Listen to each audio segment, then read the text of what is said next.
All right. So this is gonna be sort of a director's commentary kind of video. Um, if you don't know, I beat all of the beginner max modes from the max mode progression list. So I just wanted to come on here and kind of talk about these max modes. We're gonna be watching through most of them. We're not gonna be watching Bondies for sure, and I might skip over some of them. We'll just kind of play it by ear. Um, so I'm going to let the footage play, and we're going to kind of talk about stuff as it works.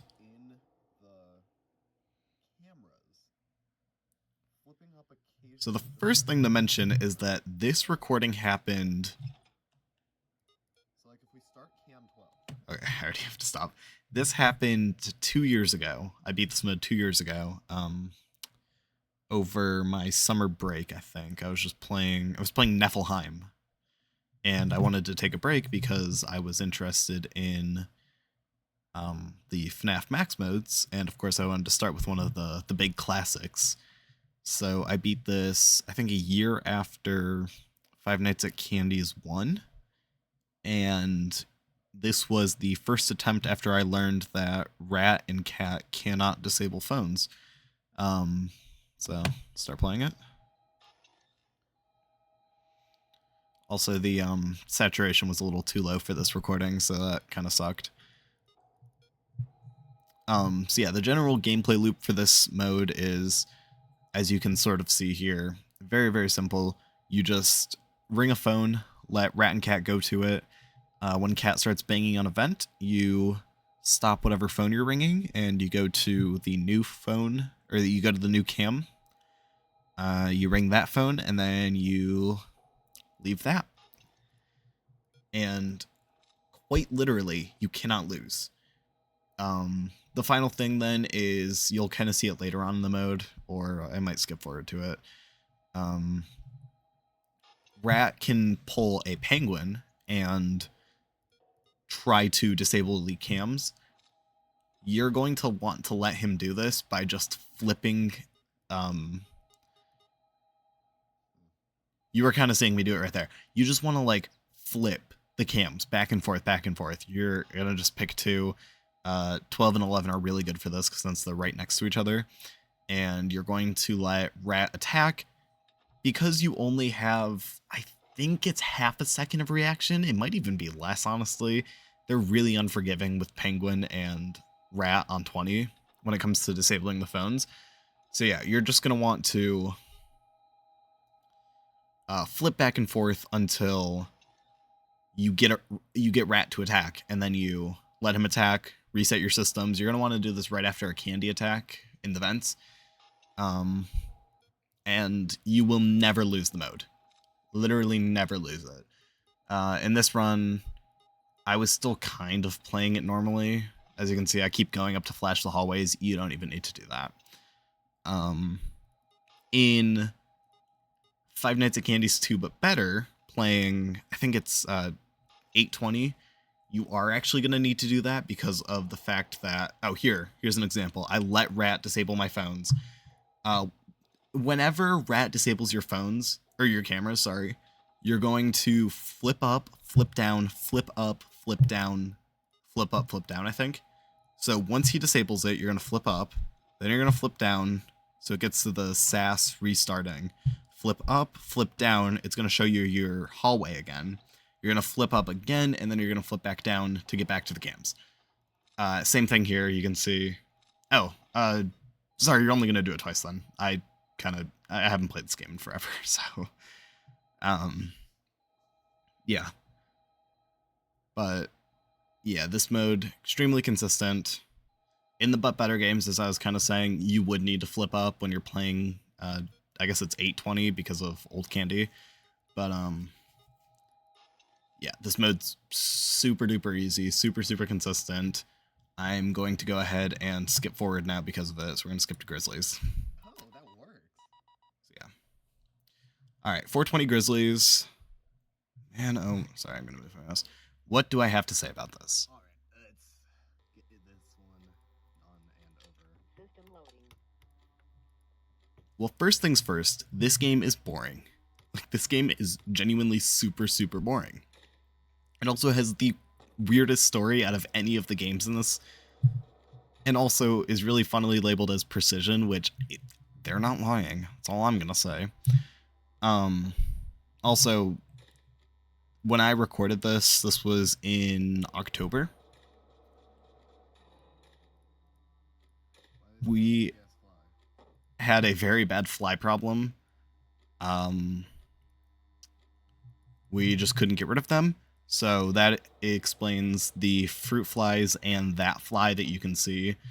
There's like, I think 2 other clips where you can see like a fruit fly. It, like, you know, there was no like open food or anything. They just literally, we had a fly problem for no reason. It was really annoying. Thankfully, we got it mostly resolved. There's one fly that's been around here, but I've been trying to get rid of him.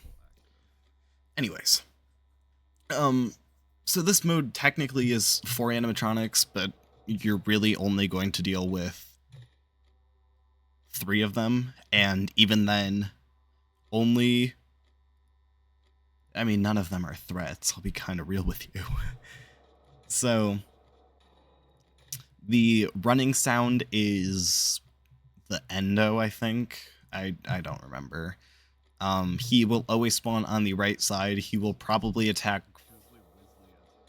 6 or 7 times per hour. He attacks a lot. All you're ever gonna do is just flip down the right door. You have Willy, who is that like mannequin thing who appears in the hallway in front of you.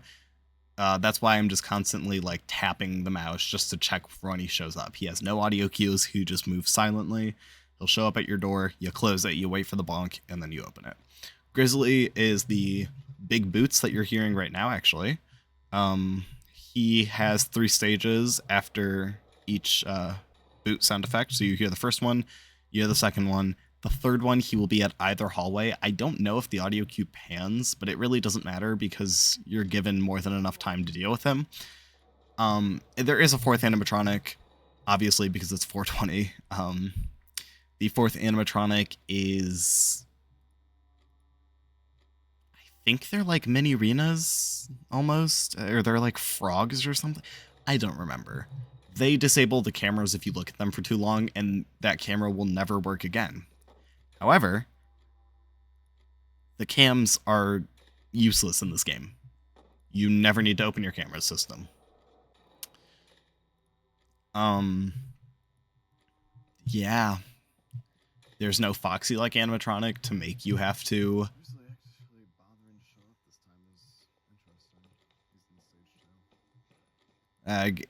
previous attempts, maybe not even at 4... no, I did beat 420 before I recorded it. That was the downside, of course, of playing games and having to record them off my phone. Like, when I play GD, oh, it's so annoying, bro.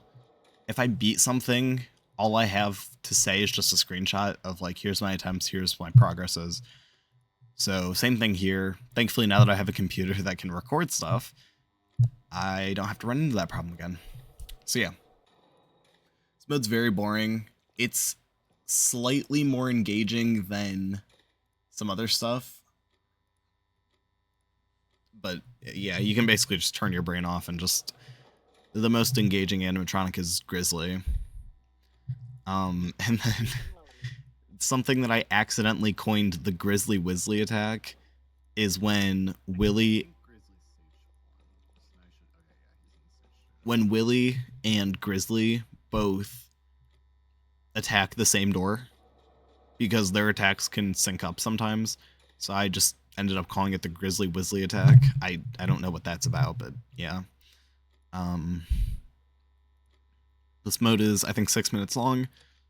I'm not going to say that for everyone because I'm not sure on the lengths of a lot of these nights. Most of them are 6 because that's a pretty good standard for nights, just 1 minute per hour.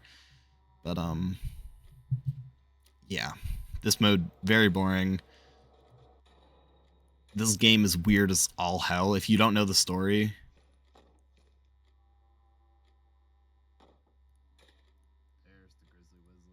That's the Grizzly Wesley. If you don't know the story, it's one of the most fuck-ass stories I think I've ever seen. And I highly recommend it. This game is very fun, actually, if you want just like a really, really easy game to max mode and stuff. There is a power system. It barely comes into play. I don't think I ever powered out in this game, even in the earliest of nights. And I think I took one death ever to the stomping dudes. So I think we're getting close to the end. I'm just gonna let it play out. This attempt was. I don't think Grizzly's out of stage 0 yet, so. This attempt very mundane. Kind of don't do anything for the entirety of the night.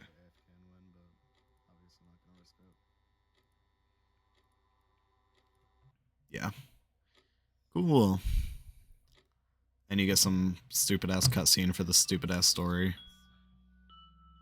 Yeah, that was me discovering it was 6 minutes.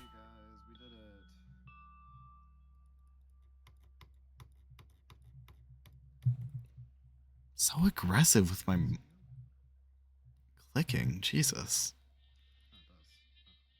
All right. So now we get into 5 Nights at Wario's. First thing to note. So you'll figure this out later in the video, but I've been pretty sick. Excuse me. And I'm actually feeling a lot worse than I was yesterday. But it's okay. Because I found an exploit and I wanted to try it, and lo and behold, it works. So we're going to use it. Oh boy. So yeah, I was sick when playing this game. Actually, no, I wasn't. In 5.2, they tried to fix the power glitch. I'm gonna pause real quick because actually no, I'm gonna let it play. I'm just gonna mute myself real quick. Okay. I will do the talking so you don't have to listen to sick Light Age. I was sick during this recording. I played this game back at the end of October, I think, beginning of November, and I got sick mid to late November.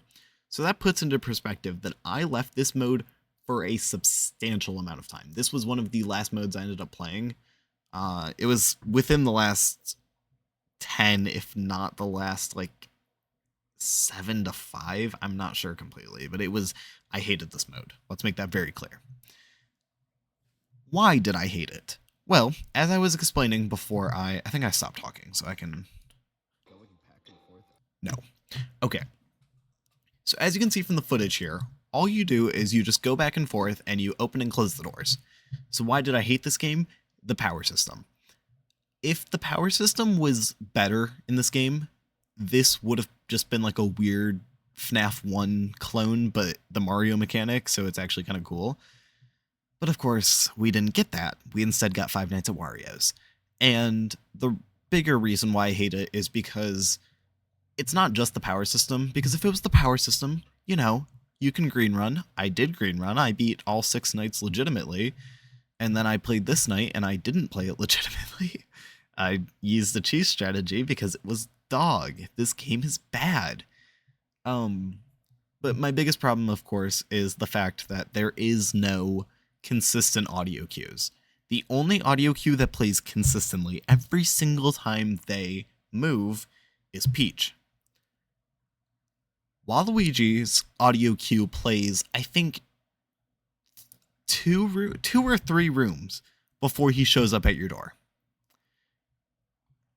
Luigi's shows up the room before he gets to your door, and also he plays an audio cue very, very similar to Wario's when he's at the room before your door. Wario and Luigi both have this door creaking sound effect, and I'll get to why it doesn't work in a minute. Peach's footsteps play every time she moves forwards or backwards. So that's all 4 animatronics. And Mario plays the he plays that on repeat through his like music box. So my problem is that I don't know if I'm going crazy, but because of the way the movement paths work and because of how old this game is, like Luigi and Wario's attacks, just the audio did not ever play, bro. It was so janky. It would play like the first time, but it wouldn't play the second time. Or it would play like when they left, but it wouldn't play when they got there. So it was just like the audio never made sense. And because the door lights use 2 bars of power instantly, which is equivalent to having both doors shut or a door and the camera open, using 3 bars of power is equivalent to most games 4 bars of power or like max power usage. It drains power really quickly because in older patches, I think in 5.0 backwards, excuse me, in 5.0 backwards, you could simply just, sorry.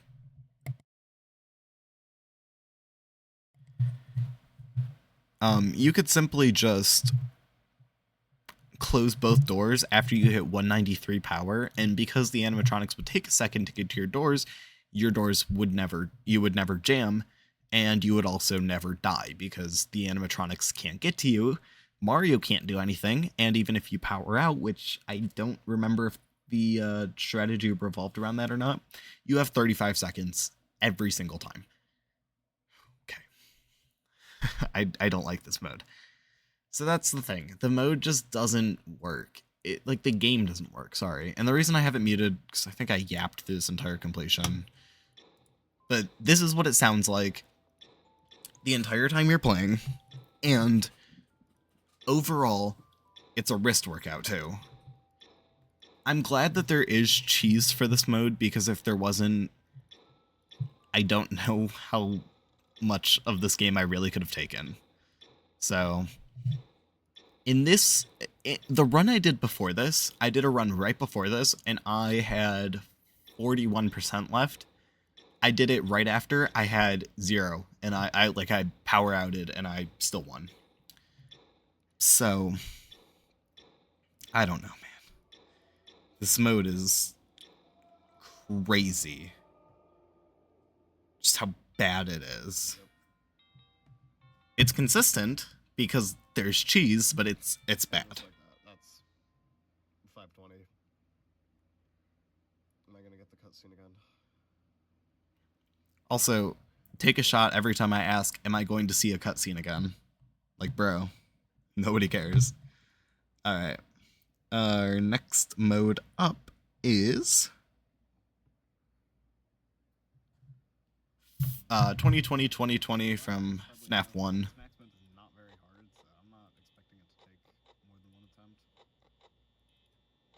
I don't know how much I yapped at the beginning of this. I haven't watched most of these clips since.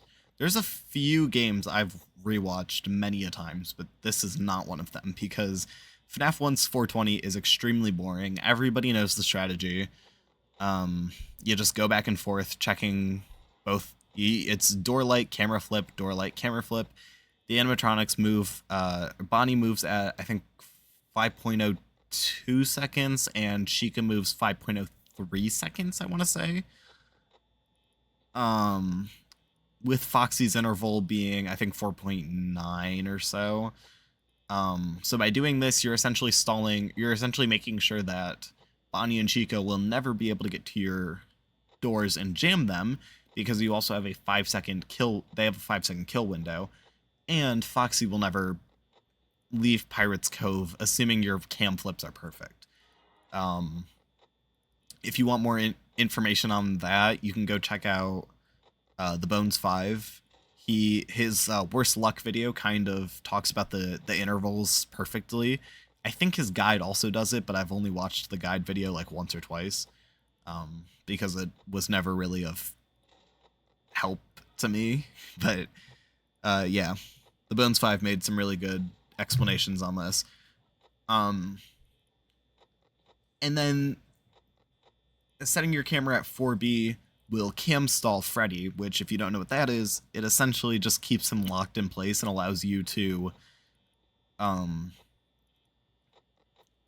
never, like, you don't have to close the door unless you're going to look off of cam 4B. And that is used when you want to check for Foxy. Foxy will inevitably move in this mode because it's really unlikely that you cam flip and get stall times over every single one of his intervals. Plus, like, it's just the RNG is not in your favor for Foxy to never move. And while it's not technically RNG, as we've learned from, again, the Bones 5 showing off the worst luck, it's for the average person, it is going to be RNG whether or not Foxy will get out of stage 0, stage 1, stage 2. The real question is, will he leave the cove? And if he leaves the cove, obviously you're going to need to close the left door.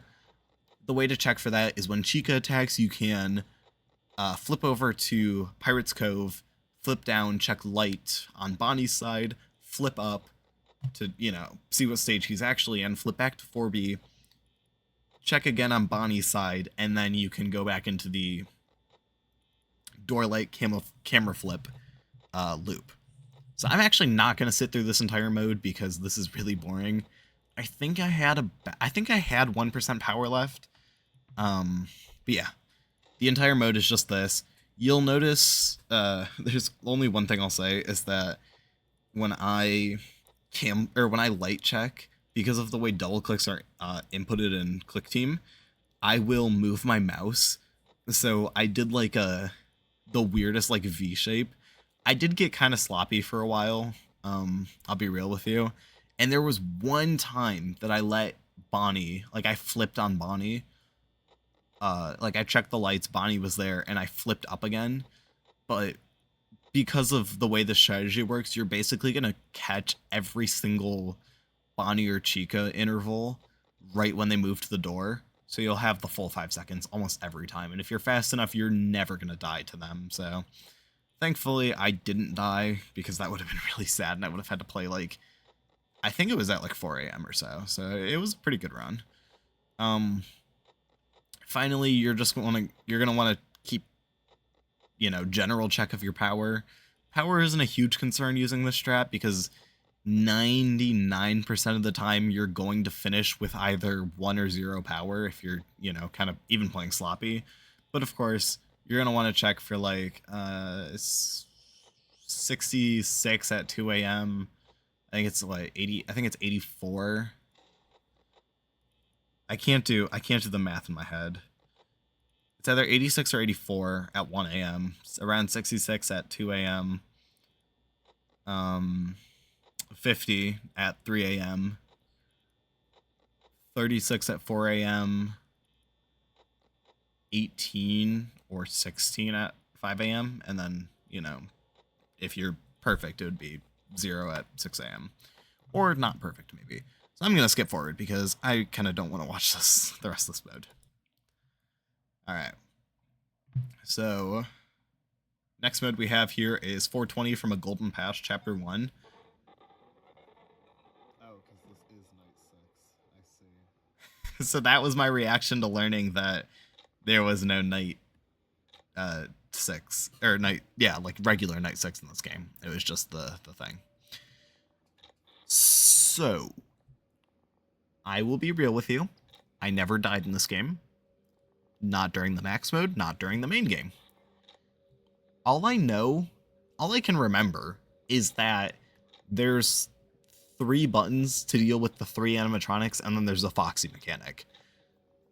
One of the animatronics, I guess, goes into the vent system and you activate the heater. One of the animatronics shows up in your hallway, or shows up in front of your face, and you're going to hit activate alarm. One of the animatronics will show up in front of your face, and you're going to call him back to the show stage. And the final animatronic, Foxy, will try to move out of this cove area, and all you have to do is watch him. This mode is like... This game would have been interesting, in all honesty, if the mechanics weren't so bare bones. So yeah, I guess this Spring Bonnie, you just kind of play noise, and then he disappears. And then, like, the Fredbear, I think, is the other one. And, yeah, the Fredbear looking guy, you play the alarm. And then there's a vent guy, and then there's Foxy. This mode's really easy. There's no compounding attacks, which would have made this mode actually a threat. All you have to do is listen for vent banging and flip your camera up occasionally to watch. There is a power system, as you can see, but it regens every time you put your camera down, so it's just based off of the cameras. It's not a threat whatsoever. I'm not even going to bother watching this mode back because it does not matter. Oh yeah, that can happen, I guess. I didn't even know that could happen. Yeah, I'm going to go ahead and skip this because this mode is one of the most boring in the entire list. It's literally like the most brain dead, this is not Gen Alpha friendly. I'll put it like that. It's like, oh guys, I had to use the heater and I have to oh no, Spring Bonnie's in the hallway. What will I do? And then it nothing happens because Spring Bonnie takes an eternity to move. Everybody takes an eternity to move. All right, we're moving on to basement run from the Joy of Creation story mode. At least we know that I'm technically correct in everything. So, this mode is really cool. I think this is probably the most skill-based mode you can actually get in something like this. I'm copyrighted. What? What's copyright? I feel like the only optimizations I really could have had were in the last segment, phase 5. I don't know. Sorry, I was checking something. Anyways, this mode is Omega consistent due to the fact that every single time with the Freddy hat just going yeah, I think with the Freddy hat I'm just gonna go ahead and go up the quiet. So, this mode is extremely consistent because it is completely skill-based. Everything you do is in your control. So, phase 1 there, you just go up the stairs, interact with the door, go down the stairs. Phase 2, you're collecting these animatronic parts and you gotta put them in the furnace. The only hard one, in my opinion, is the Chica one because sometimes you can click a little early because of how the sound works. But if you just wait a few extra seconds to make 100% sure the sound's gone, you will always survive it. Phase 3 starts with the Weeping Angel endos, and they would be the scariest ones if you don't know how they work. Obviously, everybody knows that if you're facing them, they won't move, and if you're not facing them, they will move. They'll move towards you. However, you have a ton of leniency when it comes to making sure they can't kill you, because you can essentially be touching them, but so long as you're watching them,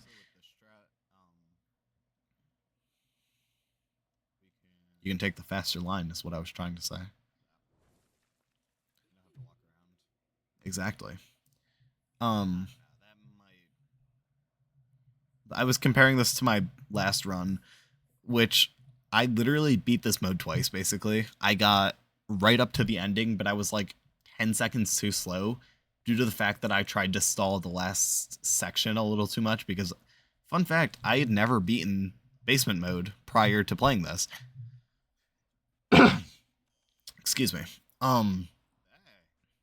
I grabbed a 100% save file and I skipped straight to this because I was very scared of this game. I am still very scared of this game. Not basement specifically, but this was my kryptonite, to say the least. In terms of horror game stuff, man, this mode scared me. Yeah, as I'm saying here, you have a ton of room. You can be touching them. Mouth endos, they're the scary ones. But they're only scary in one phase, actually. But it's okay. We don't need to talk about that. But yeah, if you're facing them, you can watch them move towards you to try to get to your back to kill you. You'll never die to them. This is really important in phase 5 when you're trying to avoid the final endo and get up the stairs. But yeah, I mean, it's just something to note for this phase, and I think it's just this phase. Phase 4 is just kind of like your time check, making sure you're on pace. It's kind of boring in that regard, and phase 5 is the actual scary one. Other than that, this mode's really, really cool. I think that everybody should try this if you can run the game. The only reason it took me as long as it did was literally due to the fact that when I was playing on the Surface Pro, the game would not run. It would crash every like 30 seconds, and I was just like, well, I'll just play it when I get my new computer, because I knew I was getting my computer for Christmas, so I was just gonna wait. The reason why this, Ellie's, and 4 were all recorded off of my new computer, obviously because I had it, and because, yeah, if you turn around at this point, a mouth, or no, it's a different sort of endo. It's not a mouth, but he'll start running towards you and he'll kill you. You can just spam click once you start hearing his footsteps. But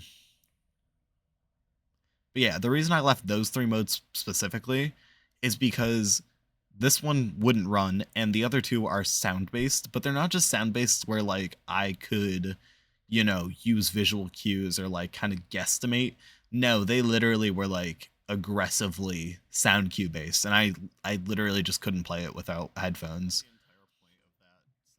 And when you're recording externally instead of internally, you can't record audio without it getting really complicated. And due to the way that I was recording this, it would have been a nightmare to try to get everything together.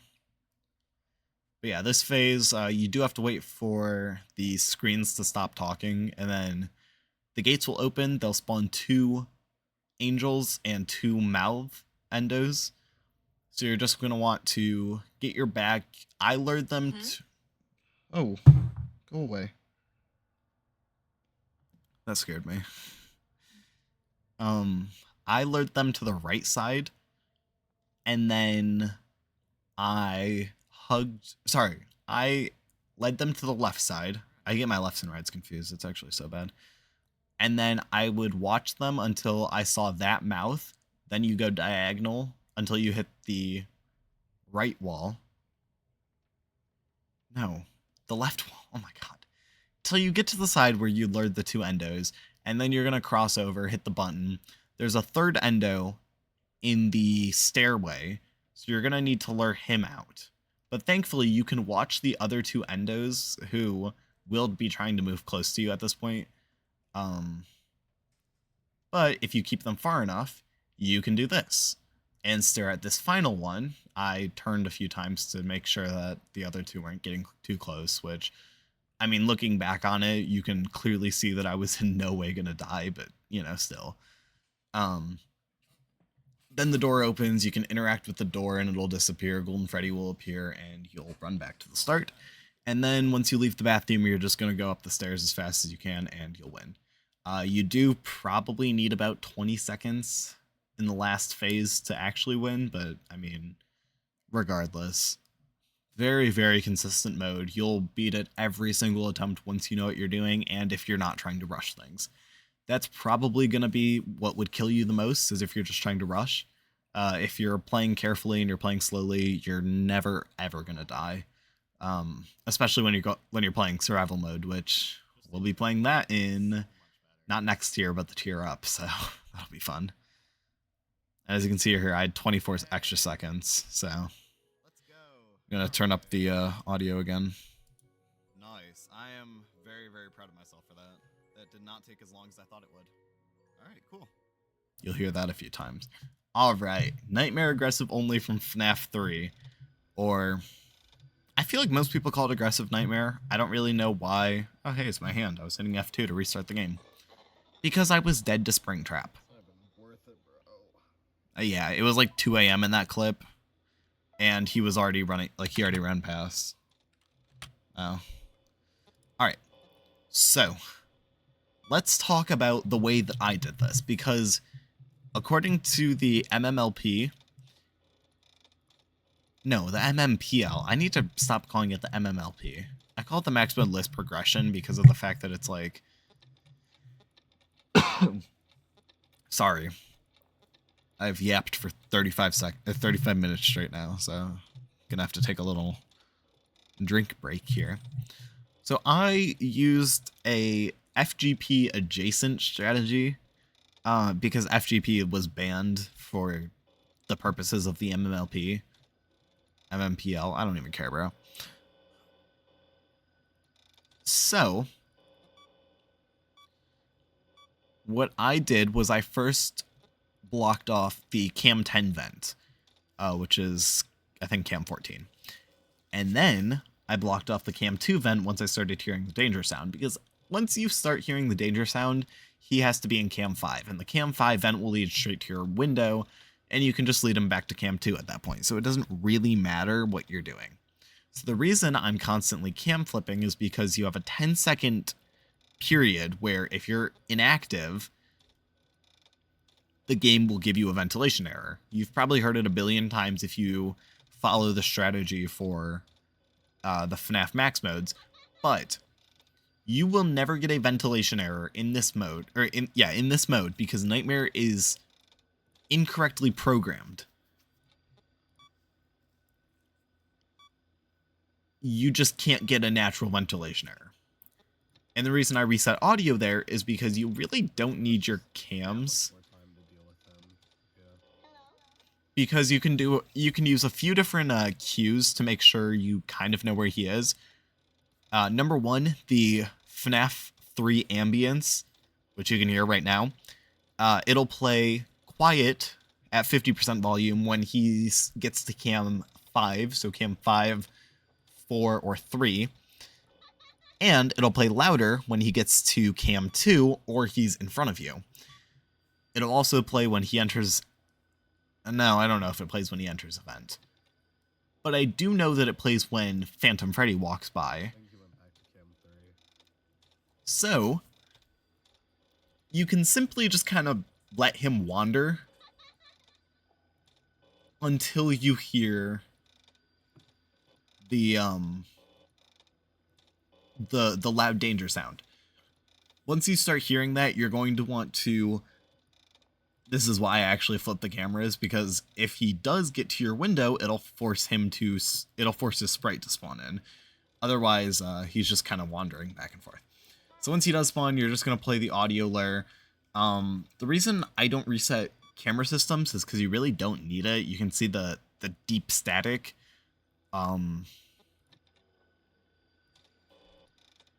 So as you can hear, it's playing pretty loudly, but Phantom Freddy's also here, so we actually don't know if he's moved backwards or if it's just Phantom Freddy.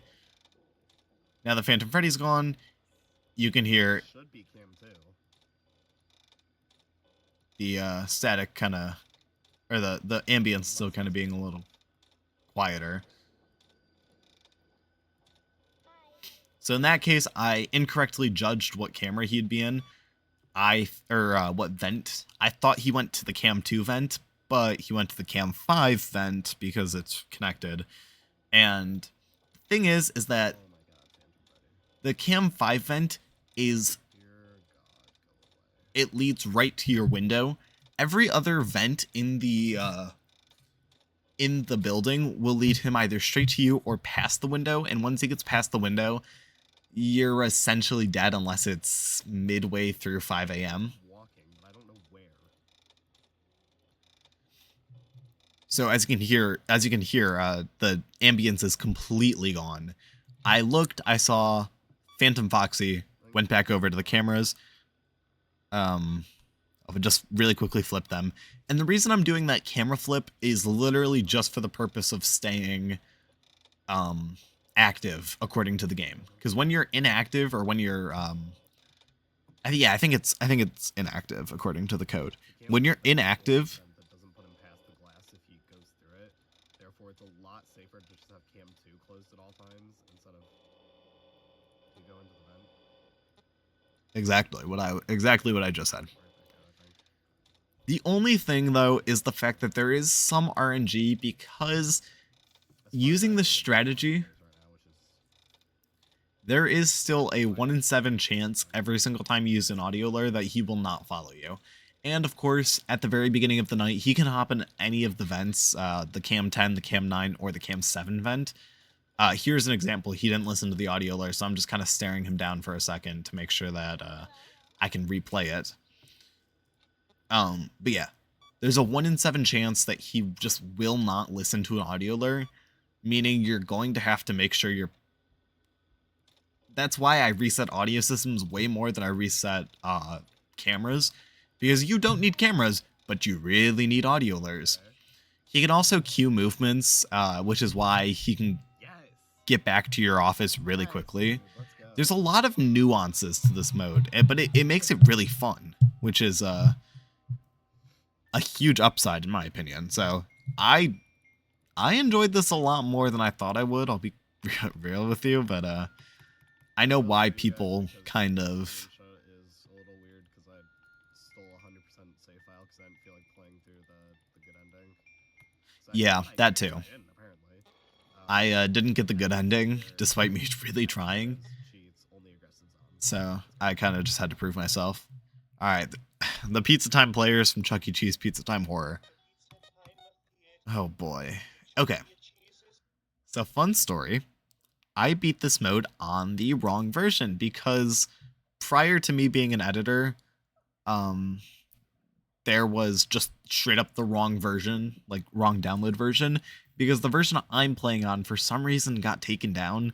So it was this whole thing where I actually had to like go find, or somebody linked me this, like the Dropbox link that I then had to go and like, it was a mess. So the mode that I originally beat had 6 animatronics. These 6 animatronics, there were essentially 2 clones of each other, and then there were, like, they worked in pairs, essentially. 2 animatronics went to the left door, 2 to the right door, 1 on your desk, and 1 above your desk. However, in the correct version, we get to see the 2 animatronics that actually synergize stupid well with each other. I don't know their names, so I'm gonna make some up. We're gonna call her Big Mama, and we're gonna call that guy, the little scamper man, we're gonna call him Chucky Jr. All right. So Chucky Jr. is literally just Bonnet from Sister Location and UCN. He'll just run across your screen, you click him on the nose, he disappears. Big Mama requires you to go into the cameras, because the only other animatronic that required you to go in the cameras is the little bird at the top. You saw him for like a frame there. Excuse me, after I finish explaining, I'll take a drink so that I stop coughing, hopefully. But yeah, the bird at the top was the only reason you would ever check cameras in the original version I beat, which is like version 1 or whatever. So essentially you just flip cameras up, flip cameras down, and that would be it. But with Big Mama, you actually have to search the cameras to click on her piano to make sure that you don't die. However, she gives you a lot of time, which is why I kind of let her sit there for a minute while I'm waiting for Chucky Jr. because, oh my god, I took so many deaths to him when I was first trying to play this version. Because it's just like, dude, he just moves so quickly, and at some point he's just faster than you, and you just can't get him. In terms of power, this mode's not too strict on power. You don't need to, like, aggressively green run, but you don't really need to, like, you can't just, like, sit with both doors down. But yeah, this mode's really cute. I actually really like it, I can't even lie. The birds that spawn on the desk, you just have to click on. The bird that spawns at the top of the screen, you flip your cameras up and down. And other than that, there's 2 animatronics at both doors, and you just close them, they insta-bonk, and you move forwards. So yeah. I'm gonna get our drink, and then I'm probably just gonna skip to whatever the next mode is, so I'll let this play for another few seconds though.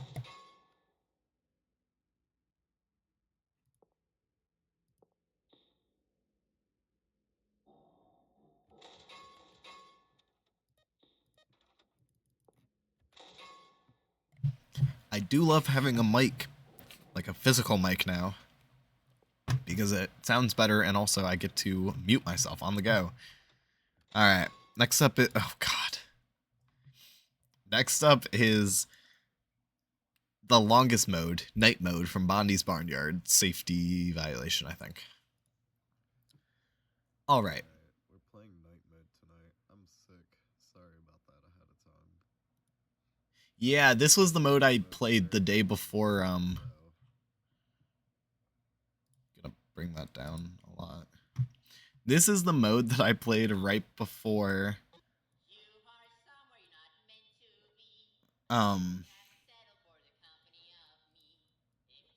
Sorry, I'm like... Ugh. This was the mode I played before Wario's, which is why I said you'll figure out later. But this mode is so stupid. I don't really know how this works. I'm just gonna go into this blind. I beat this whole game. I took one death to the camera, and that was it. Yeah.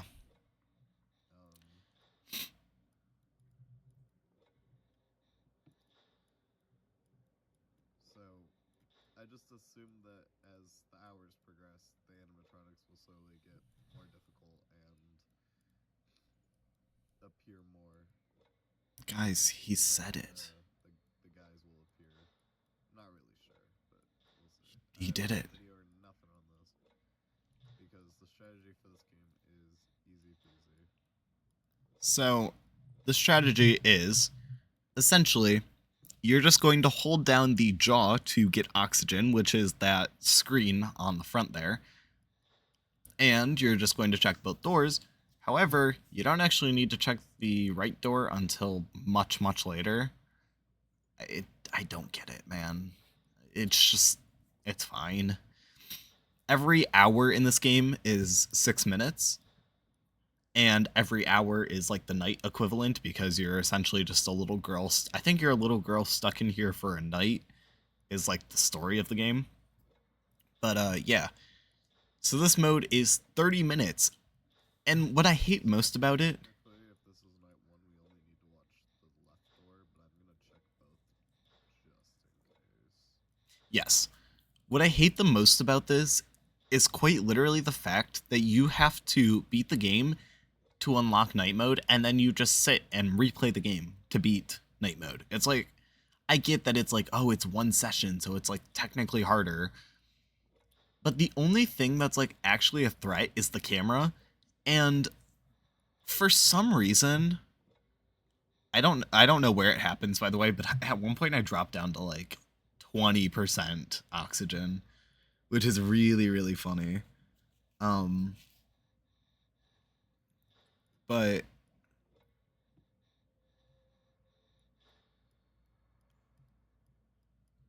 it's just like, actually, yeah, okay, I'll skip forward now. So the screen at the front, oh, here, hold on. We'll go back a few. Oh, it was a lot lower. So as you can see, perfect. Both animatronics attack and camera attacks. So I'm just sitting here with both doors down, and then camera goes down, I open both doors, and I have to desperately try to get more oxygen. Not a very good combination. But, if we go forwards, I don't know if this is like an intentional thing. I don't know what this is. But as you can see, the screen now is this weird, like, GIF of whatever. And it just plays for, like, the entire night. Meaning the camera just isn't a threat anymore. I don't get why it did that, but it just does, and it makes the night easy. It really does. So, yeah, I don't have much to say about it. It was just kind of...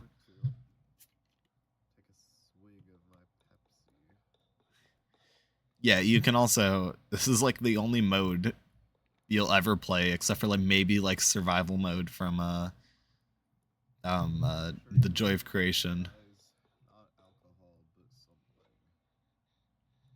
Yeah, good advice. Make sure you're drinking something. In my case, I was drinking Pepsi. I'm actually drinking Pepsi right now, too. 'Cause I'm a fat ass. For reference,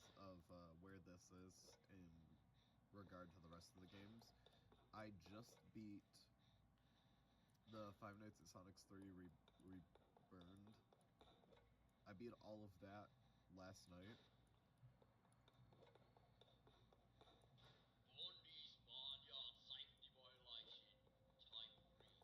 I don't know why I mentioned that.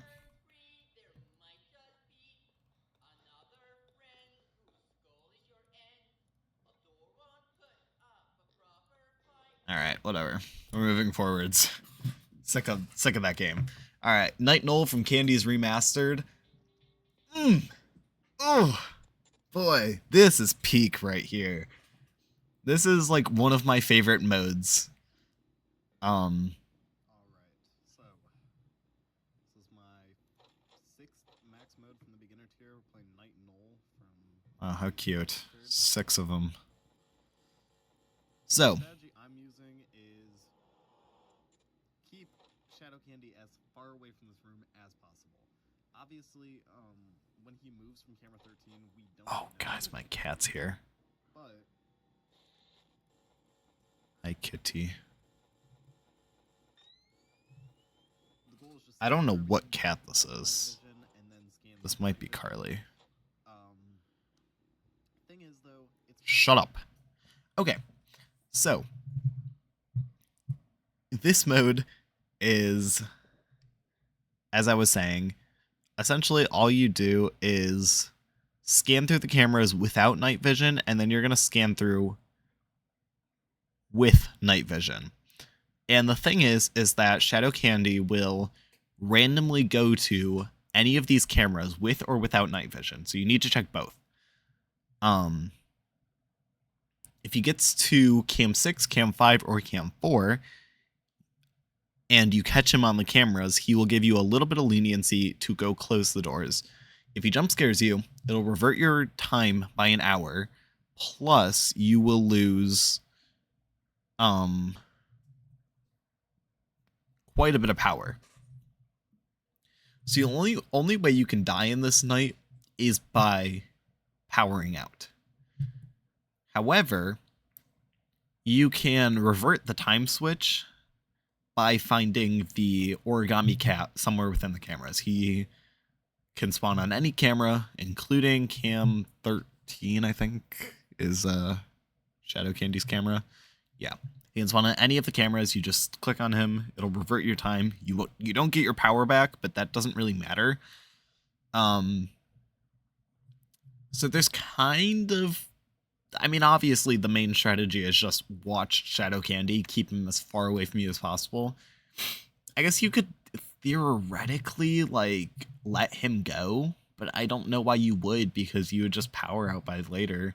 Because as you get further into the night, he will start taking more power per hit. Or if not more power, at least he hits more often. So, yeah, it's just kind of like... you can't really just sit and let him, like, it's not auto, obviously, but yeah. Unmute. Hopefully I stopped yapping. I did. But yeah, I think this mode is super peak. There's not much to say about it because there's only one animatronic. He steals power. Oh, he's still yapping. I will say, in retrospect, I played this mode pretty poorly because I would check every cam, including 4 and 5. Usually I wouldn't check 6, but still I would check 4 and 5 in my like scan without night vision, which he will never spawn in because those are door cams. So I was kind of playing stupid in that regard. But yeah, I think this is a very peak night, and I recommend everybody go play it because it's not very difficult. Just so long as you kind of know what you're doing. I will say, though, if you ever lose him the way that I did, because his wander phase, quote unquote, it can be hard to find him. Because of the fact he spawns with and without night vision, you do kind of need to get lucky in the regard that he shows up when you're...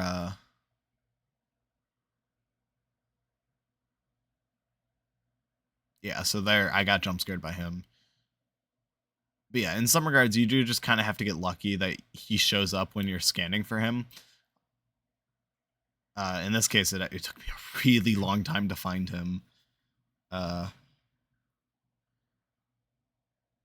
think it gets to the point, yeah, where I close. If I ever lost him like that, which I think happens one other time in the night, I didn't get jump scared for the rest of the night.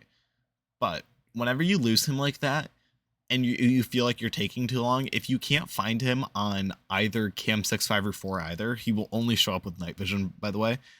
If you can't find him in those either, you can simply just close all the doors, wait for him to knock, reopen the doors, and then find him on the cams. And something that, again, I'm going to talk about the Bones 5 because he's one of the most popular FNAF YouTubers on the market right now.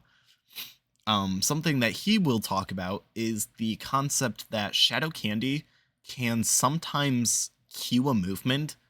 So when you click off his camera, he will move. And when you click back on to try to watch him, he'll be gone already. So that is something to kind of keep note of, is if you click on a camera and then click off and then click back on, he might have left. Whether this is because you got unlucky and his movement interval was right over when you found him, or if it was, due to you just him having a cued movement, doesn't really matter, but yeah. So I'm gonna go ahead and skip the rest of this night because there's not much else to say. Alright. Next up we have Hardest 720 from Ellie's. Oh shit, boy. The OBS timer. Shut up, bro. Alright. So this night, I know for a fact I'm dead silent because you need to listen, and you need to listen hard. So, 720 mode is super easy in this game. You could probably do it first try if you've beaten Night 6. However, hard as 720 sucks in this game. So I'll go over all of the animatronics really quickly. First you have Ellie, who's the crocodile nurse thingy. You're going to find her on the cams and you're going to hit the zoom button. Next you have... I actually don't know what his name is. He runs down the hallways. He makes a very loud, very obvious running sound. You're just going to turn off the lights and hit control, I think, to flash the lights. I think.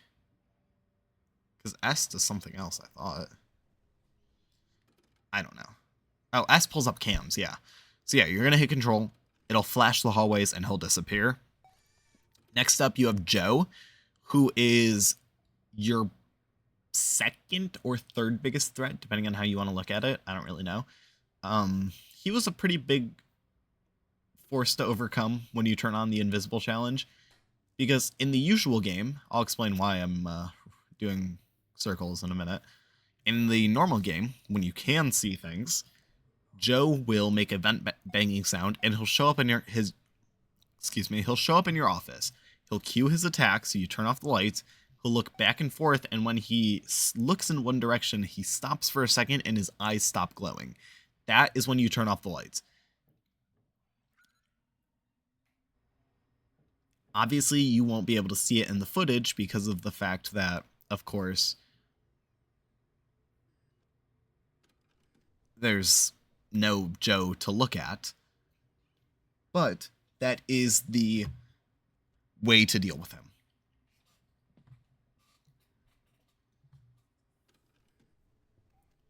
So, in this mode, you just kind of have to know. The best way I can explain it is just simply by playing a night with only him, because he moves to your office really quickly, so you're going to have to deal with him a lot, so it's good to get good at it now, rather than trying to adjust to the mode. Like, adjust to dealing with him, because as much as you think you'll be able to do it because of your game knowledge, no, it is hard to deal with him. Next up you have Holly. Holly will spawn in either hallway. She'll move to either hallway, and she'll make a light ball flickering noise. It's kind of hard to explain, but you kind of pick it up after a while. And you're going to want to go and look at the hallway of the side where you can hear the noise louder.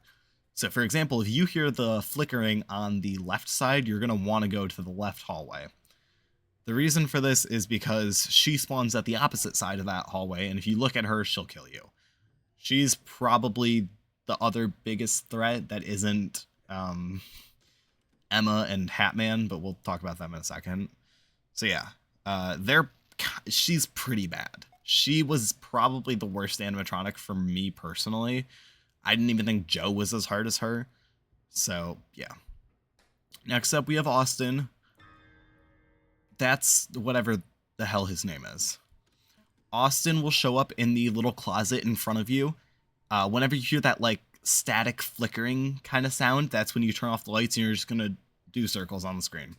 He doesn't like it when you stay still. Next up is Emma. Emma has 2 attacks. She'll either spawn in one of the hallways. She'll make a giggling sound on the opposite side, and you're going to want to go to the opposite side of that giggling. You'll find her. And or she'll appear on the cameras and you just kind of stare her down. You can tell by the if the screen starts getting brighter, she is spawned, and you're gonna want to look at her. Hatman. Yes. Oh shit! I forget this night's like short. Hatman will do the opposite. He can spawn in the cams.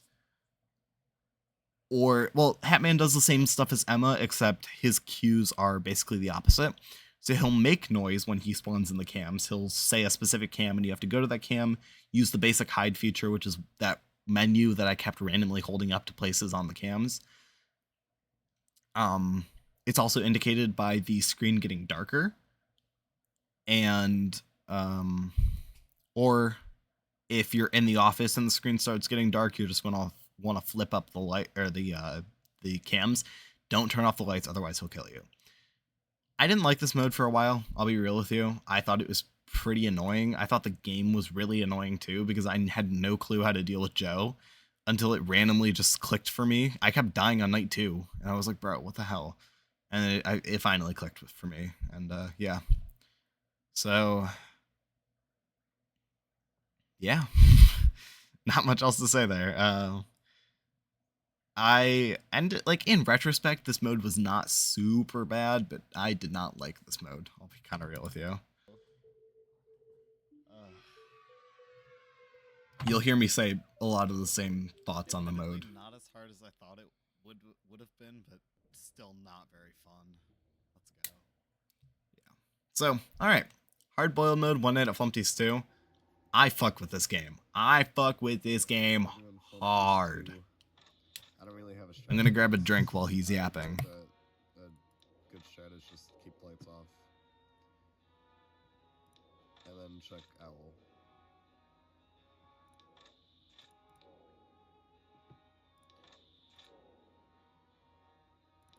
I beat the regular mode.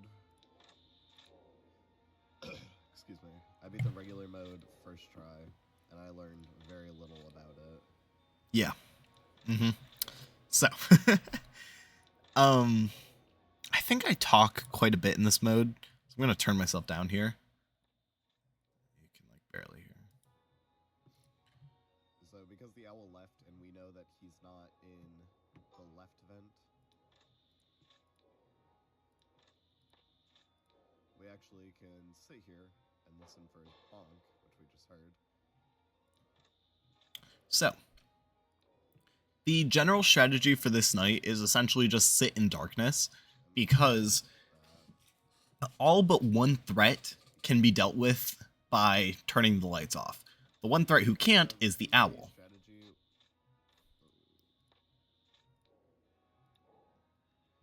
The thing with the strategy about keeping the lights off is actually that we... Oh, shut up. I can't deal with this commentary. I hate when I try to commentate and play at the same time. If you watch like the Wii Sports stuff from a few years back, that was bad. Dude, playing and commentating is so bad. Same with Mario Kart. Whenever I like start talking and then I have to focus, it gets bad. All right. So, yeah, there's 4 hallway threats / room threats if you want to include the clown, who I am. And there's the owl. And then there's also the red man, I think is what his name is. He'll spawn up as like he'll spawn in as a pop-up on the cameras. You just hit the cancel button before he kills you. You will never die to him ever. Not in the regular night, not in this night. And then the owl.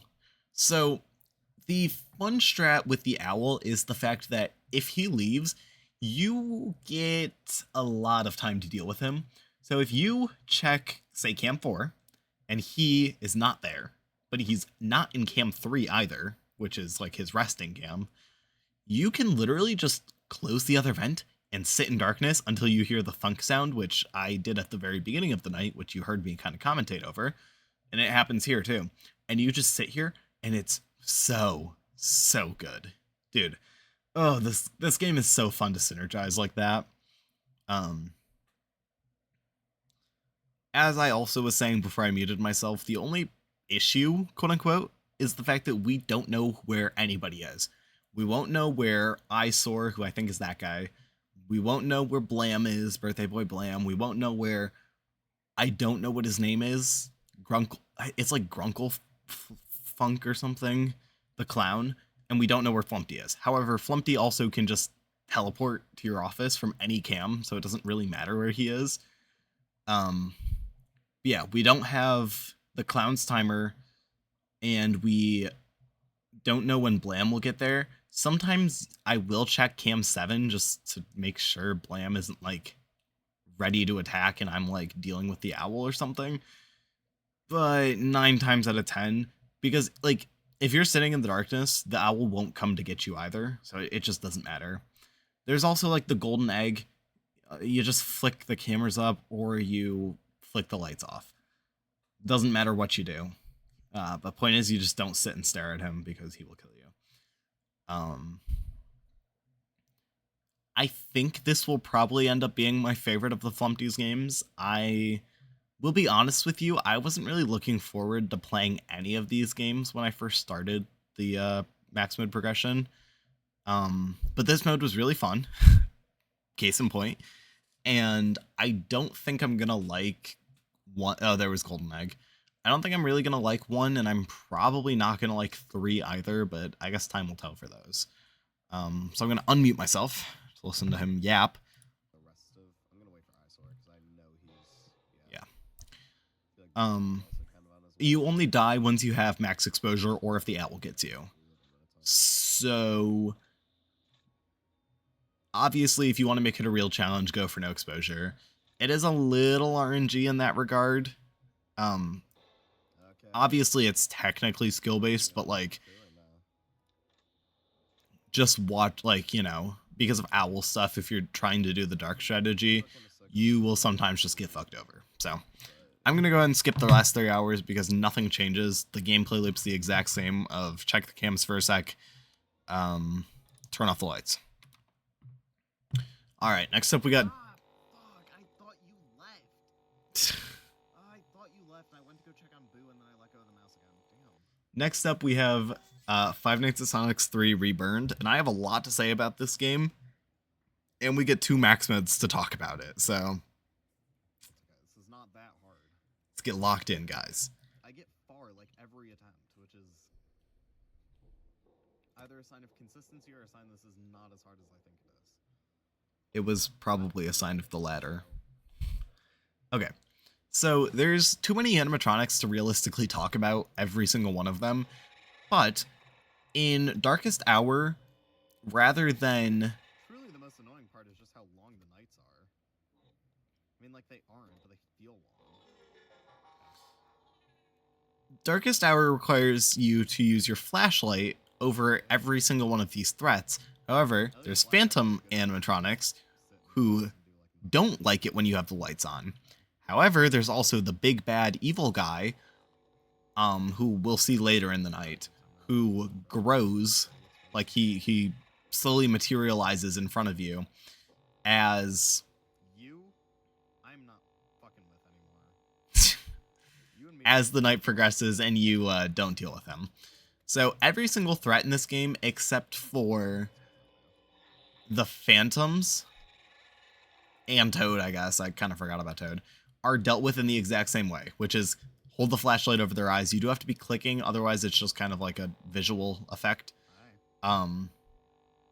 Shadow Sonic back there, which is a really redundant thing to say when Shadow exists in the Sonic universe, but this isn't just Sonic for some reason, it's also Nintendo characters. I don't know, don't ask me questions.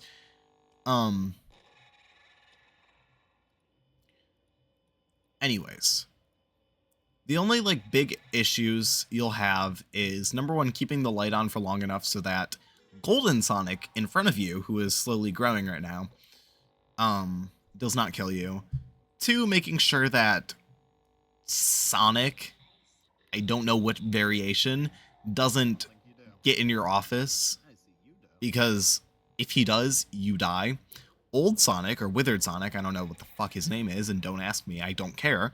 He can get in your office, but the original Sonic cannot. If the Phantoms jump scare you, by the way, you're not dead. You have like I think you have 3 Phantom animatronics who can jump scare before. Yeah. You just kind of turn the flashlight off until they disappear, but you also need the flashlight on to make sure Bro doesn't appear. Yeah, that Sonic, if he gets into your office, he insta-kills you. He is the biggest threat, in my opinion, of Darkest Hour. I'm not exactly but unconfident in the amount of blackouts we're gonna probably still have, so. Yeah. Every time you get a blackout, or like any of the animatronics spawn in your office and you have to go deal with them, such as Tails here, Golden Sonic literally cannot progress because you have the light on. So you'll just turn it off to deal with the Phantoms and then turn it back on whenever there's any threat, because the Phantoms will not like attack you if there's a threat that you're currently dealing with. So it's fair in that regard. And I actually really like this night because of it. I think Darkest Hour is actually pretty fun. I'm not going to say the same thing about Burnt Ashes, don't worry. Burnt Ashes is a lot worse. As you can tell, I'm kind of letting Shadow Sonic here kind of just sit for a minute because of the fact that I had Toad in the office and then I had Yoshi attack. But whenever there's a blackout, such as now, you can let the other threats stop. Or the other threats pause every other death timer and movement timer, I think. So, also, yeah, the nights don't go from 12 to 6. They go from 12 to 8. I don't know. Don't ask me questions. I don't fucking care. So, yeah, I think that this mode is overall better than Burnt Ashes, and we'll talk about the Burnt Ashes stuff. The strategy is basically just sit with the flashlight on for as long as you can. Check for Boo whenever Boo jump scares you. He'll show up in the camera, you just stare at him. And other than that, yeah, just don't let Golden Freddy, don't let Golden Sonic here get too high. Otherwise, Bro dies. That's no good.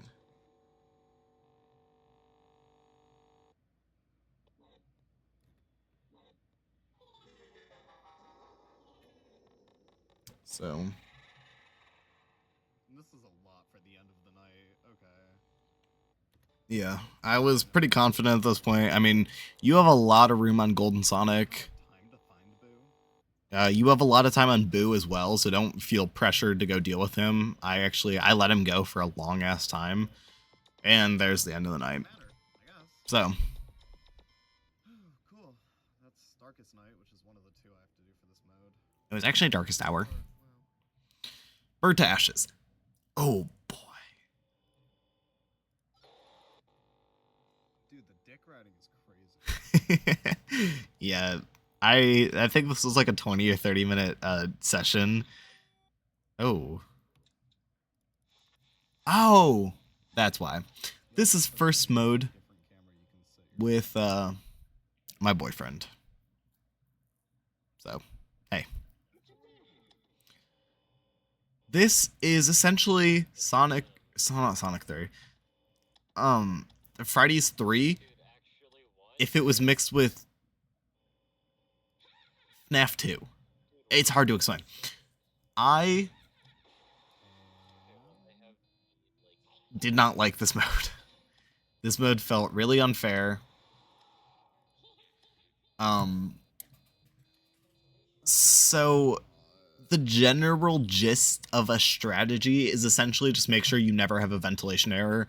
Keep Sonic and preferably Yoshi. However, Yoshi is a little faster than Sonic, so you're not going to have to worry too much about trying to keep them synced together. But as much as you can, keep them synced all the way at cam. I don't know what cam that is. 3. Keep them up to cam 3. That's the furthest back you can get them. Reset your audio layers. You're just gonna put on your mask whenever basically any threat shows up, or if you're going to the maintenance panel. Sorry, my boyfriend was ranting about tanks during this.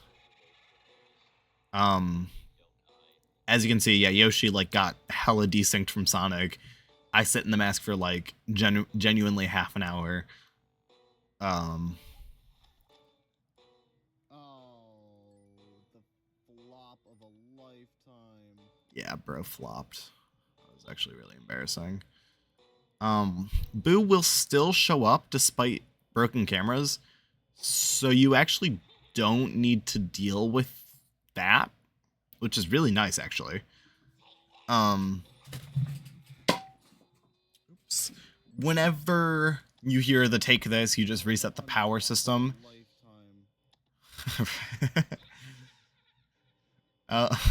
Sorry. That was really stupid. Whenever you hear the "it's a me," that is Phantom Mario spawning. You're just gonna either keep the mask on or keep the maintenance panel or keep the cameras up. And unlike in FNAF 3, the cameras are actually pretty important. So, also blackouts can stack in a lot of ways. I think in this case I had 4 because I had Yoshi, not Mangle, but Tails. Did I say Yoshi? Oh yeah, Yoshi, Old Sonic, Tails, and Mario all in at once, which I think is every single mask animatronic except for Golden Sonic. So, yeah. I didn't like this mode. It's not because I, like, honestly thought it was it was inconsistent, but I was also just kind of playing like shit for most of it. Don't kill me off of that one. Don't kill me off of that one. Thank you. So yeah, it's just like there's not much to this mode. It's not a very complex mode. It's also not very like reliant on much of anything other than just like generally being okay at the game. I think Darkest Hour is more fun, but I think that this mode is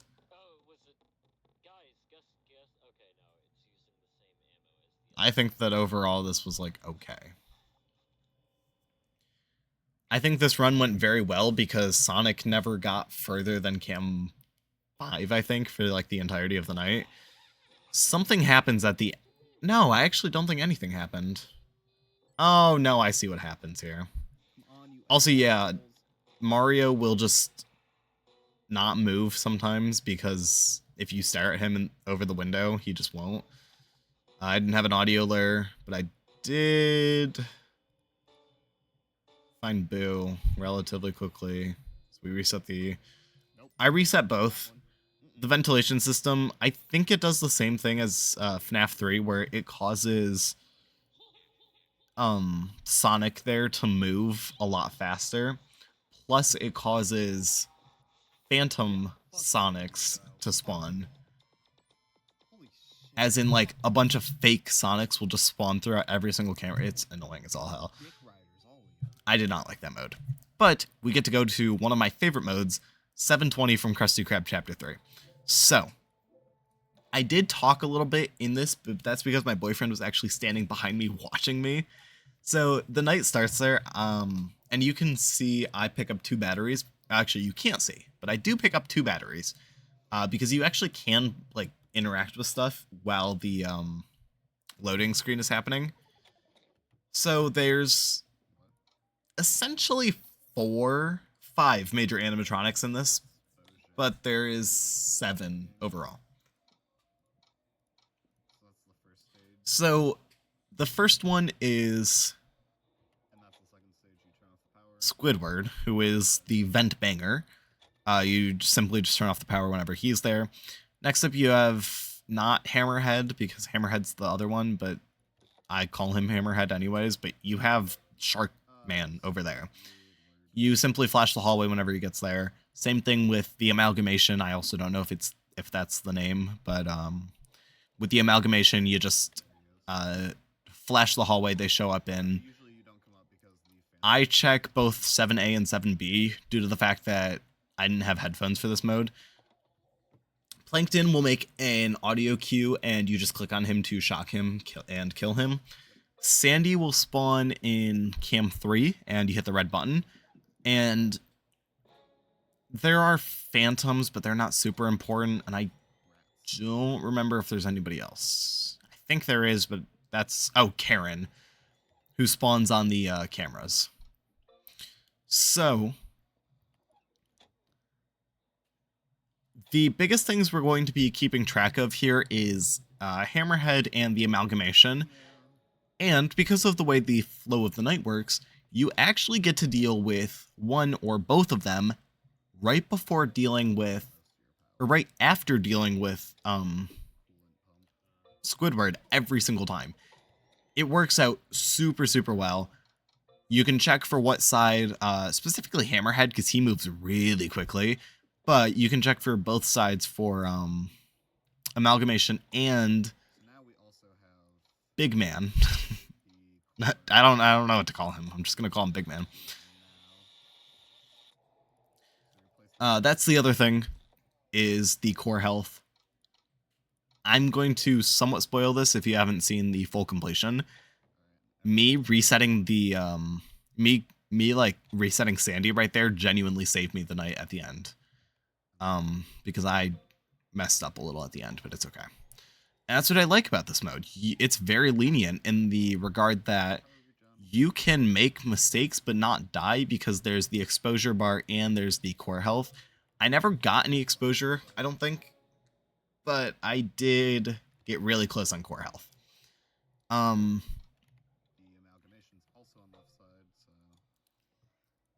Yeah, I was just kind of commentating for my boyfriend's sake, but yeah. Essentially, you're just going to keep track of Hammerhead and amalgamation. You can also check Cam 3, but you can also just wait for the core health stuff. Whenever you do reset the core, make sure you reset the batteries and get back into the cameras as fast as possible. You're going to want to do that in one Squidward cycle. Maybe even double flash like I just did to make sure that Hammerhead didn't get through, because he can and he will get through very, very quickly. But yeah, this night is so peak, bro. This game is really good. Your power system, it does regen when you have the lights off, and I know that some people do like to play with the lights off and just listen to the sound cues, because there is a sound cue whenever Hammerhead and the amalgamation get to your hallways. Me personally, I didn't like to play it like that. I liked to use the cameras. Worked out every single time. You can do it with or without, and I think that's really cool. And yeah. Plankton is annoying. Sometimes he can shut your lights off. Sometimes he can seal your cassette, which is required to keep the phantoms away, and that sucks.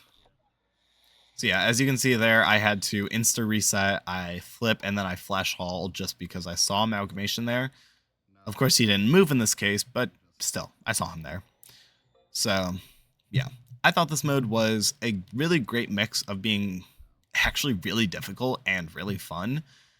Most of the difficulty just comes from understanding the general strategy because there isn't a lot of guidance in this game. But once you start to understand it, Yeah. But you can. it's pretty good. It's I like this game.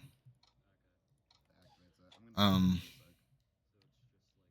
we are getting close enough to the end, so I'm gonna go ahead and mute, grab a drink, and you can kind of just watch the rest of this completion because I really like this game.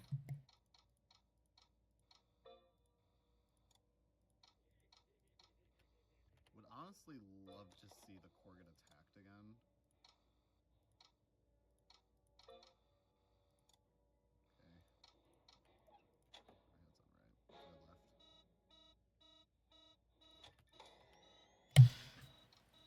That kind of bit me in the ass, by the way, saying I would love to see the core get attacked again because um, I heard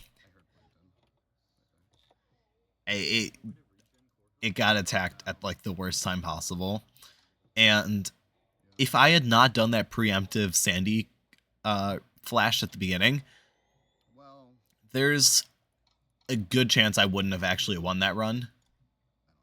because I was dealing with, I I don't think, know. Plankton. Nice. Yeah. Very, very, You can preemptively very deal with Sandy. I personally didn't like to. with Boyaf. So, yeah. All right. Pop goes impossible. This is a boring night. It's very boring because there are 4 animatronics and they're all really easy to deal with. Excuse me. The cycle of the night goes really, really easily, but the night's just super long, and that's kind of the biggest thing. I would argue this is probably more endurance than Bondi's because Bondi's at least like you get breaks in terms of like downtime with animatronics.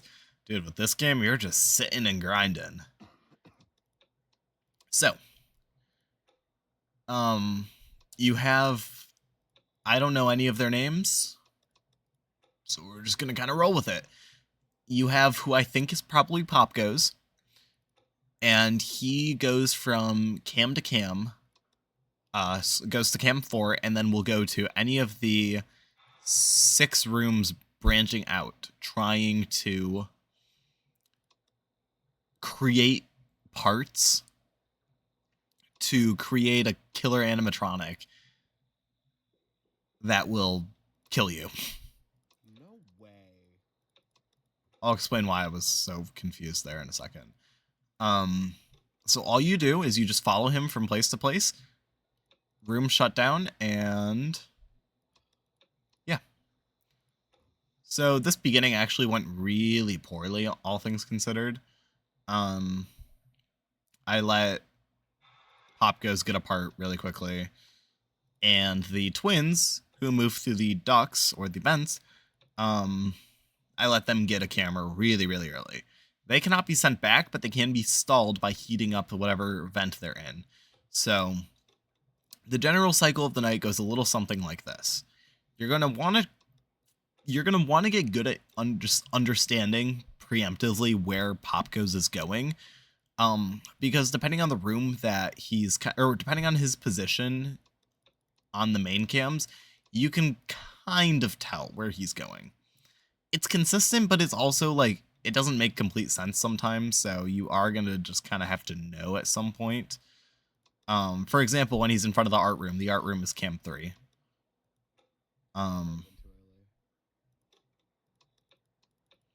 So you can just preemptively go to cam 3 when he moves, hit room shutdown.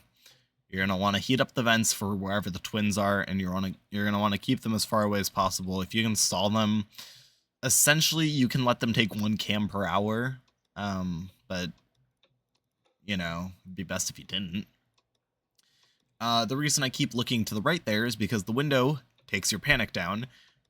Panic system causes the cams to essentially become useless and will kill you if you get too high.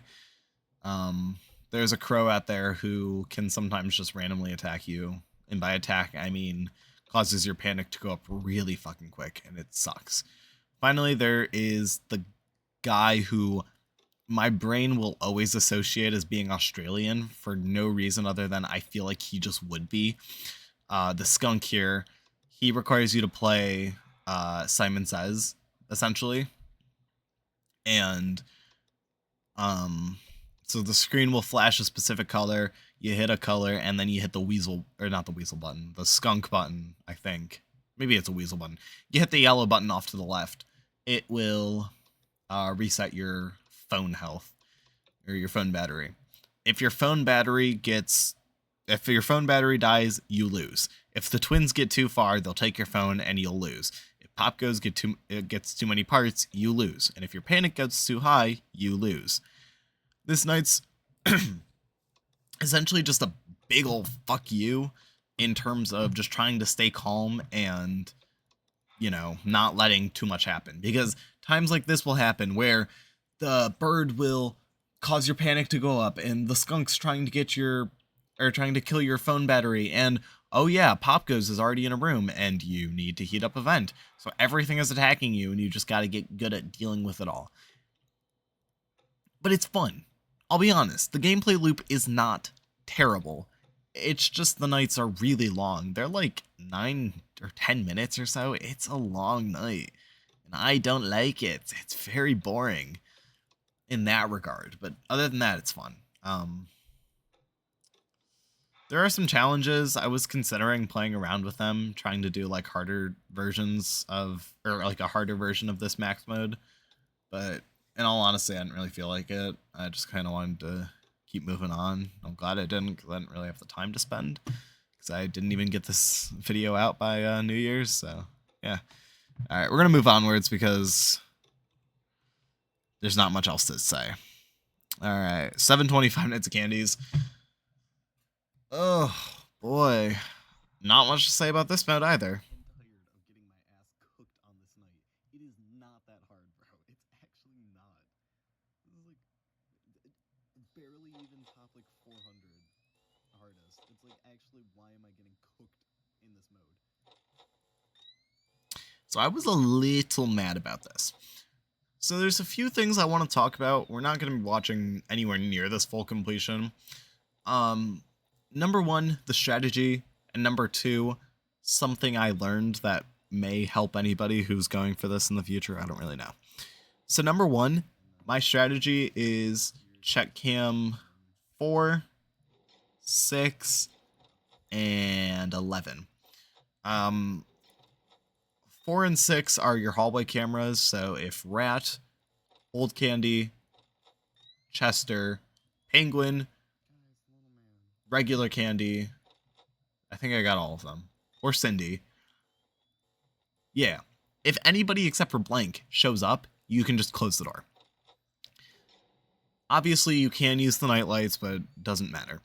Finally, when you get to Blank, you're simply just going to want to check cam 11. You don't need to check cam 5. It doesn't really matter. Once you hear him bonk, you can open up the door. You're just going to want to check on the halls, just to make sure the scary ones are gone. Oh, I heard his audio cue. I did not realize he made one. All right, whatever. No, he made those sounds if you open the door on him. Yes, that's what I was just referring to. And I'm sorry. Bro's so pissed. I was only mad because I lost the footage for this that I did like from like 2.5 years ago, or like 3 years ago at this point. It was actually the first FNAF content that ever showed up on my channel, was this game and its max mode, but I lost the footage, so I unfortunately could not just use that for this. So I had to rebeat this mode, and I was playing like shit because I was trying out different strats and it just didn't work. Cooked by those guys, bro. Bro is embracing his blackness a little too hard in this video. Anyways, the only other thing I want to mention is the fact that there is no camera stalling in this night, so Blank is not bound to you watching him. Oh, yeah. He will move when he chooses to.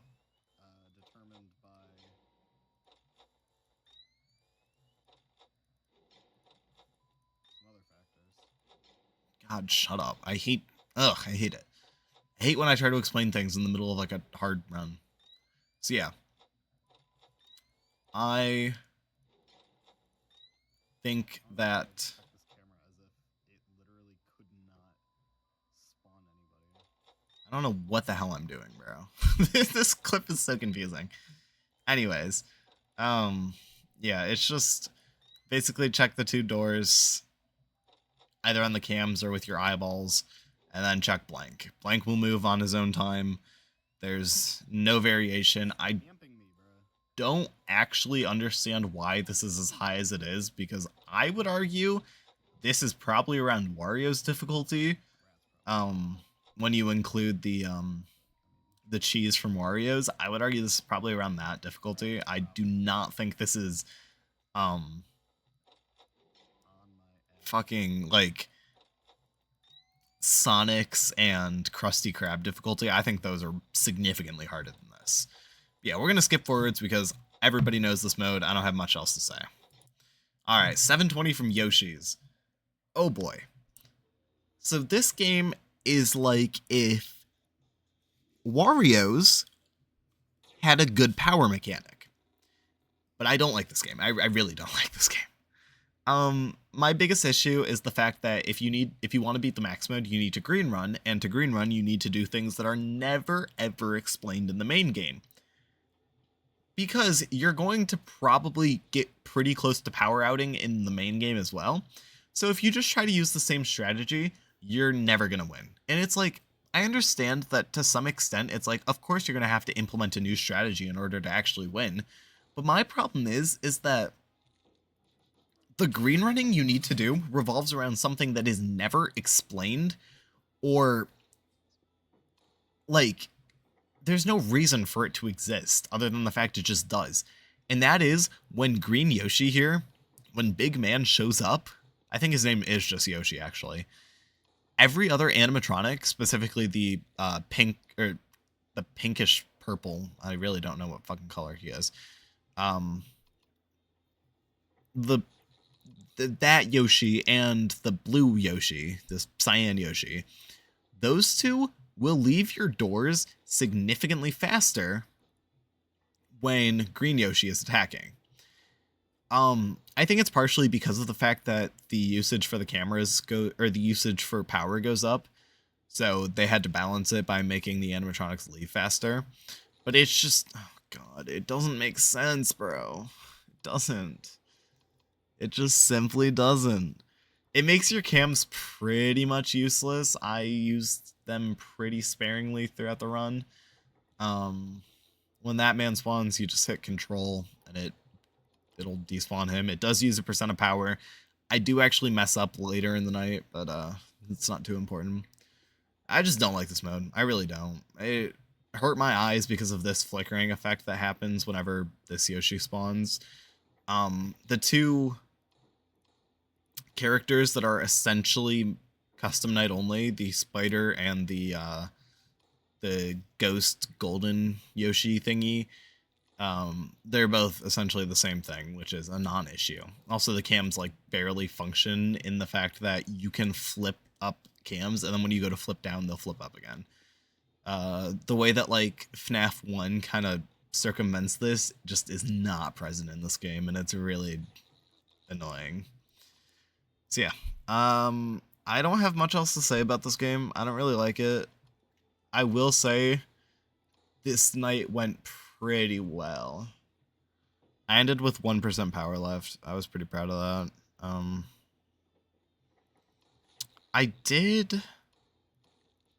I think I skipped night 6. I think I went for night 5 to the custom night. Because I kept dying on night 6, and I'm like, I don't even care, bro. Just give me to the custom night. Which makes sense, bro. I don't like this game. Alright. Yeah, I think we're going to move on. Just for the sake... Because I'm also getting tired, and I have less to say about these modes other than I don't like them. Here's the strategy. I don't like... I mean, sorry. I guess the strategy for this is... essentially just check the door lights for pink and blue Yoshi. For blue Yoshi, you can hear her in the kitchen. For green Yoshi, for blue Yoshi, no, Jesus, for Pink Yoshi, he'll spawn at your door, and when you turn on the lights, he'll run away, so you're gonna have to check cams. It's just you kind of get used to his timings. There's also a subtle footstep sound that I think pans in whatever direction the Yoshi leaves in. Not completely sure.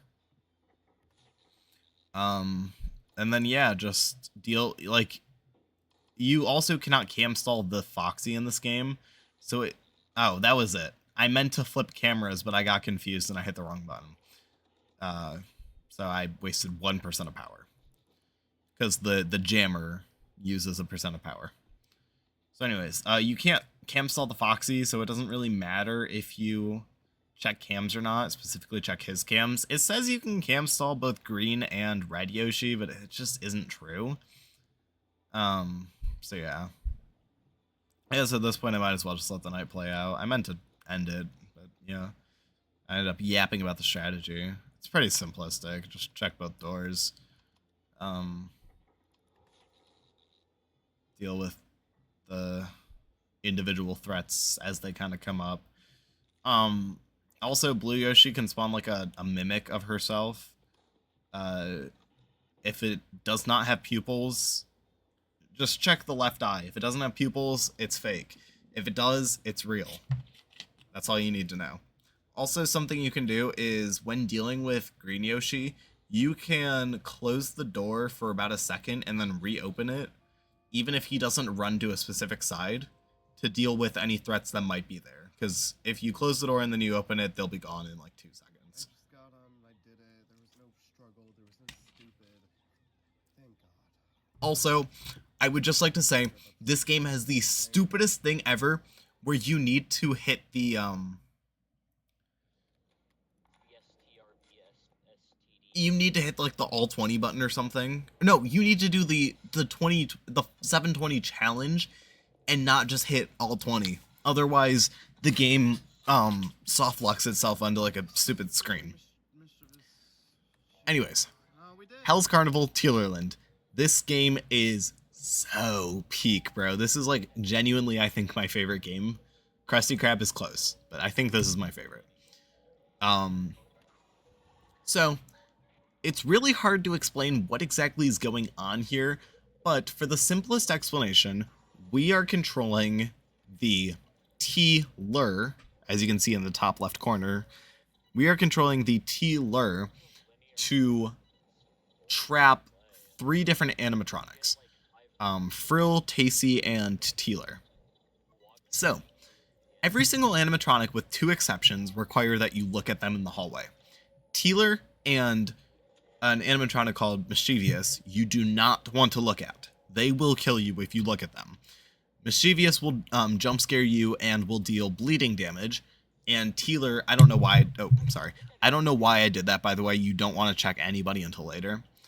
And Teeler, if you look at him twice, he will jump scare you. Or if you go into the hallway when he's there and you know that he's there. So, you also, your T-lure, T-lure, can get disabled if you don't move it. So, some of the animatronics, Tacy, Teeler, and Frill, can all disable your thing. However, it's also important to note that once you lock them away, they will just be gone for the night. There are 2 custom night exclusive animatronics, Classic Teeler and the Endo. For Classic Teeler, you're just going to kind of want to listen for like a door creaking kind of sound. And in the hallway, he will spawn. It's easiest when the lights are on because you can see it. He'll be peeking out. You just click on the door, he'll disappear. For the Endo, you literally just look in the opposite direction of him. He'll spawn.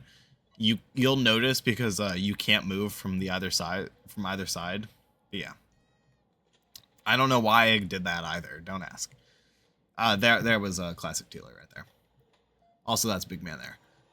Whenever the T-lure gets disabled, you just go into the maintenance closet and you hit whatever says Zanny, which I think is funny. It's whatever one that says like, I almost said miscellaneous, but it's malicious. I think that's the real one. The general strat, however, I don't really abide to this because I think it doesn't really matter.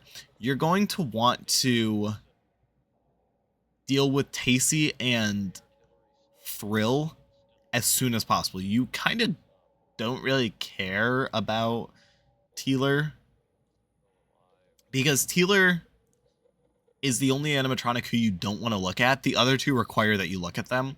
So it's kind of important that you get rid of them first, because that means there's less time you have to spend away from the terminal. Now, Fuck, please, please. I was getting a little panicked here because Mischievous had just spawned. Teeler was the last animatronic I needed to deal with. I was about to run out of power, and there was a threat in the hallway. A lot of the threats, by the way, can just be dealt with just by, just by staring at them, so that's not that big of a deal. This night can be either like a minute long, or it can be 5 minutes long, or it could be 10 minutes long. It doesn't matter. All that matters is that you stay calm and you deal with the threats as they show up. So yeah, it's a really fun mode. I definitely recommend trying it out. Final up, we have 2020-2020 from FNAF 4. I will give you some background. This stressed me the fuck out. I cannot explain it, but this mode stressed me out. Maybe because I got to it on the 30th, and that left me with the 31st and like the 31st to finish it, but I had stuff to do on the 31st, so it was just like a mess of, I don't know. Point is, this mode stressed me out. Number one, I was terrified of this game. And I still am terrified of this game. I also realized that I recorded the desktop audio way too quiet, so I'm going to turn it up. Thankfully, you don't hear me for the entire night. So I used the Brayden strategy for the first 4 hours, and then the General Nightmare strategy for the last 2 hours. If you don't know what the Brayden strategy is, you're going to want to get yourself a timer, preferably live split, because you can use keyboard or mouse controls in my case to start and stop it. I had it off on my second monitor so it wouldn't get in the way of recording. So you're just going to want to... The general strategy is you're going to want to go from hallway to hallway, flashing on 0 to 5 second intervals, because of the way that the animatronics move. Bonnie and Chica will nearly always be at the end of the hallway at a 0 to 5 second interval, and will be in their attack phase on 5 to 10 second intervals. So you don't want to ever be at a hallway unless it's at a 0 to 5 second interval. Now the other thing is Foxy. Foxy will not spawn in the closet because this is not Insta Foxy. So essentially what you're going to want to do is you're going to want to listen to him. It's not very important, but you are going to want to listen to him. And if he ever charges a hallway twice, in this case, he just charged Bonnie's hallway, you're just going to want to run back to the hallway that he attacked, or he went to, and you're going to want to flash again. You can exit the loop because of the fact that Bonnie and Chica have a 12-second timer, essentially, of being at the door before they will kill you the next time you turn from the bed. So this mode is completely consistent in the regard, or at least the first 4 hours are completely consistent in the notion that you will not ever die to Bonnie or Chica or Freddy or Foxy, so long as Foxy does not rush the same hallway 3 times in a row. I think it's a 1 in 100 or a 1. I think it's a 1 in 100. It could be a 1 in 1,000, but I'm pretty sure it's a 1 in 100 chance that Foxy rushes, say, Bonnie's hall 3 times, causing you to have to leave the loop because you cannot leave the Freddles unattended, and you can't leave Chica unattended because if you turn to deal with the Freddles, you die to Chica, and if you go to deal with Chica, the Freddles will kill you. So you're just going to want to run back and forth for the first 4 hours, dealing with Bonnie and Chica, Foxy as necessary, and Freddy. In the final 2 hours, you're going to deal with Nightmare. So there's 2 important things to note about Nightmare: his running and his laughs. So when he runs, it'll pan from one side to the other, and there's also there's a different, I think the slower running sound is him going to the left side, and the faster running sound is him going to the right side. I could have that mixed up, so don't take that as gospel.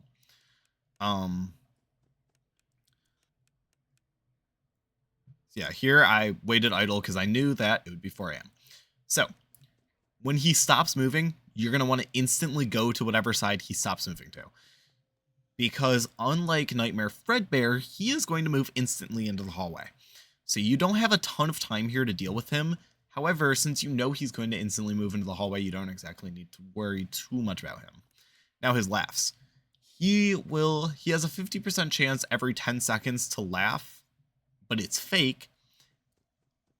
And he essentially has 2 different timers going, so every second he'll add 1 second to one of 2 timers, a bed and a closet timer. So in that case, he laughed off of a 10-second interval. So if your timer is anywhere from 1 to 9, you know for a fact the laugh is real. And if it's from 0 to 10, you know that it's fake. Or if it's on 0, you know it's fake. However, he only gets 2 real laughs throughout the night, so he'll usually use them up before 5 a.m., but I can't really confirm this because I only ever had 1 nightmare attempt. And yeah, so essentially you're just going to want to deal with him. Once he goes to the bed or closet twice, you can disregard all laughs from there on out because they will all be fake. And yeah, it's pretty much just a game of listening.